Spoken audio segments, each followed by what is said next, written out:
Olá, pessoal. Hoje a gente vai falar um pouquinho sobre o tecido epitelial e um pouquinho da área que estuda ele, que é a histologia. Bom, o que é a histologia, então, né? E o que ela estuda? A histologia é um dos ramos da biologia. Ela estuda as funções e a organização das células e tecidos. E para quê? Né? Para tentar, assim, entender melhor o funcionamento dos órgãos que compõem os organismos, tanto os animais quanto os vegetais. Para entender também, né, o que é histologia, a gente precisa entender o que é tecido, né? Então, vamos pensar assim: o tecido ele é formado por um conjunto de células. Então, quando uma célula se une a outra, ela forma um tecido. E quando esse tecido ele se une a outro, ele forma um órgão. Então, é o que a gente vai ver hoje. A gente vai ver um pouco sobre o tecido epitelial, que é um tecido de revestimento. O tecido epitelial é o tecido que mais abrange o nosso corpo. Ele vai compor um dos maiores órgãos do nosso corpo, que é a pele. Esse tecido epitelial, ele é composto por células que ficam bem juntinhas, e elas são chamadas de células justapostas. Aí esse tecido acaba sendo a primeira barreira de proteção do nosso organismo. Ele reveste a superfície externa do corpo do órgão, da cavidade, não tem vascularização, não tem vaso sanguíneo, não tem veia. A vascularização desse tecido é feita por difusão. O que é difusão, né? O nutriente vai passando de célula em célula para assim conseguir nutrir todo o tecido. Então, as células epiteliais, elas estão presas a uma membrana basal. Essa membrana é uma estrutura que atua na proteção do tecido conjuntivo que está logo abaixo dela. Esse tecido conjuntivo, eles são células diferenciadas que são adaptadas para exercer algumas outras funções para o organismo. Esse tecido conjuntivo dá para ter uma aula só dele também, e a gente pode ver isso mais para frente. Como o tecido epitelial ele está por todo o nosso corpo, ele vai ter diversas funções, como por exemplo secreção de substâncias, revestimento, proteção. Esse tecido epitelial ele pode ter na sua superfície a presença de especializações. O que seriam essas especializações? Pode ser as microvilosidades, que vão se tratar de dobramentos da membrana plasmática, que vai ter bastante, por exemplo, no intestino. Aí, o que ele vai fazer no intestino? Ele vai aumentar a superfície de contato, fazendo com que a absorção do intestino seja mais eficiente e facilitando os processos de digestão e absorção de nutrientes pelo intestino. Além desse, a gente tem os cílios. Os cílios, eles vão ser como se fossem bracinhos na membrana plasmática com a função de deslocar algo ou capturar algo. Ele, por exemplo, pode estar na traqueia. Ele pode ajudar a filtrar, prender corpos estranhos que entram na respiração. E também podem estar na tuba uterina, ajudando o deslocamento do óvulo até o útero. E por último, a gente tem o esterocílio. Sua principal função é absorção e secreção, mas ele pode assumir função sensorial, né? A gente tem esterocílios no ouvido interno, e eles geralmente são prolongamentos grandes e imóveis. Então, os epitélios de revestimento, eles são classificados de acordo com o número de camadas celulares que possuem e também a morfologia de suas células envolvidas. Então, de acordo com o número de camadas, os epitélios podem ser classificados em epitélio simples, quando possuem apenas uma camada de célula, epitélio estratificado, quando são constituídos por mais de uma camada de célula, e epitélio pseudoestratificado. No epitélio pseudoestratificado, ele possui uma camada de células, só que essas células têm tamanhos diferentes, e aí os núcleos eles vão ser vistos em diferentes alturas do tecido, né? Todas as células desse epitélio vão estar apoiadas na membrana basal, mas por terem tamanhos diferentes, nem todas vão conseguir alcançar a superfície do epitélio, dando então uma impressão de que ele é estratificado, mas ele não é, ele só tem uma camada mesmo. E aí, então, dentro dos epitélios simples, a gente pode ter ainda a classificação de acordo com o formato das células. Então, de acordo com o formato das células, a gente pode ter o epitélio simples pavimentoso. Nesse tipo de tecido epitelial, as células mais superficiais vão ser achatadas. Ele pode ser encontrado, por exemplo, formando a epiderme, que é a camada mais superficial da pele.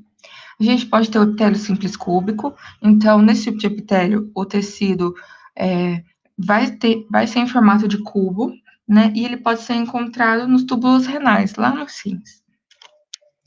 E a gente pode ter o epitélio simples cilíndrico, né? Que as células são alongadas em forma de coluna. O cilíndrico simples, ele pode ser encontrado no estômago, né?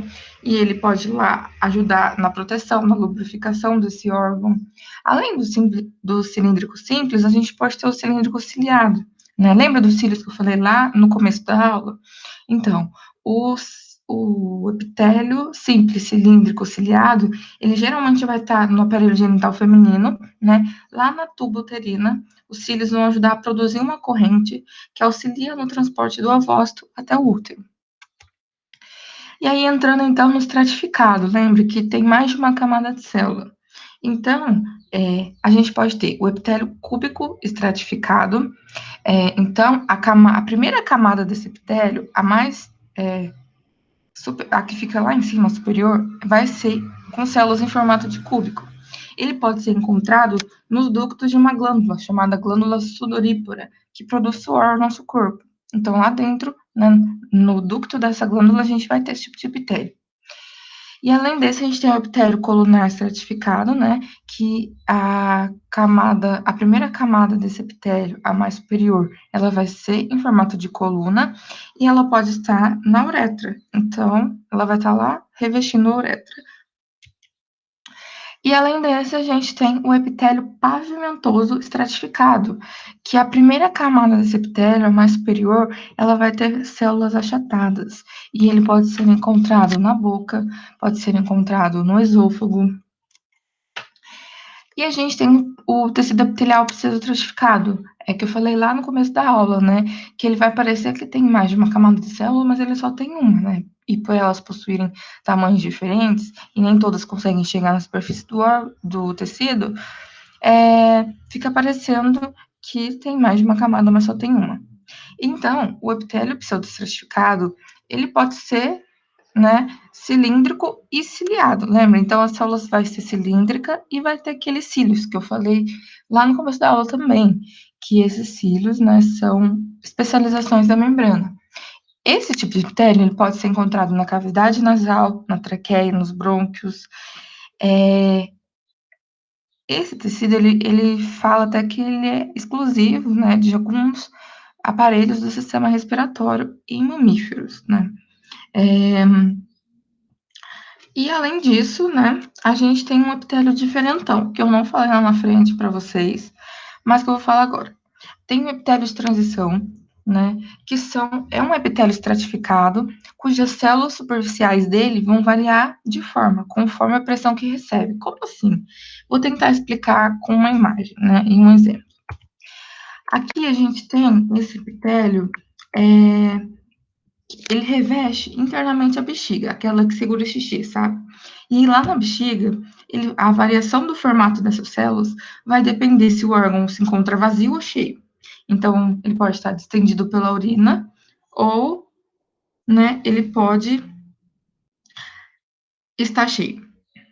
Aí, a gente vai ter na letra A, aqui nessa imagem, a bexiga vazia. Você pode perceber que as células da letra A estão mais redondinhas, cheinhas, enquanto as células da letra B elas estão mais, parece que espremidas, né? A letra B, a bexiga está cheia, então dá a impressão de que essas células estão espremidas, elas estão mais achatadas. Enquanto na letra A, que a bexiga está vazia, as células estão mais gordinhas, mais redondinhas. Então, esse é o tipo de pressão que esse epitélio pode receber, e aí ele vai se adaptar, vai adaptar suas células segundo a pressão que ele recebe. Deu para entender? Por fim, a gente tem os epitélios glandulares, né, que ele tem função secretora, onde ele possui células especializadas na produção de secreção, substância, que vão ser as glândulas. A gente pode ter as glândulas exócrinas, que possuem ductos para eliminação de substâncias e apresentam secreção externa. Como assim, né, secreção externa? Elas lançam secreção para fora do corpo ou do ambiente, né? Ou, se não, para o interior do trato digestório. Como assim, trato digestório? O trato digestório não é dentro do corpo? O trato digestório ele é considerado um meio externo, porque o trato digestório é um grande tubo, né? Que tem contato com o meio externo. Então, ele é um grande tubo que tem começo e fim, que é a boca e o ânus. Então, só por ele ter contato com o meio externo, ele já é considerado um meio externo.